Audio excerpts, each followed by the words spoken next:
दरवर्षीप्रमाणे यावर्षी सुद्धा 3.5 मुहूर्तांपैकी एक मुहूर्त अर्थातच गुढीपाडवा नववर्ष निमित्तानं पिंपळगाव येथे आज सकाळी 6 वाजता भव्य दिव्य मोठी गुढी उभारून ढोल ताशांच्या गजरात प्रभू श्रीरामांच्या नामघोषात ग्राम प्रदक्षिणा करण्यात आली।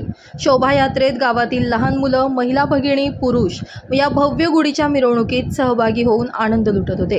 प्रत्येक गल्लीमध्ये सुबक रांगोळी काढण्यात आली होती। फुलांच्या वर्षावाबरोबरच महिला भगिनी आणि पुरुषांनी पारंपरिक वेश परिधान केला होता। तसेच महिला भगिनी प्रत्येक गल्लीत या भव्य गुढीची आरती आणि पूजा करत होत्या। भव्य गुढी हे या शोभायात्रेचं खास आकर्षण होतं। आमदार दिलीपराव बनकर, बापू पाटील, सतीश मोरे, सौ शीतलताई सतीश मोरे, भागवतताई प्रतिमा मोरे, धर्मजागरण समितीचे सर्व सभासद, ग्रामस्थ यांनी गुढीची पूजन करून महाआरती घेण्यात आली। श्रीराम नामघोष करत त्याचबरोबर बँड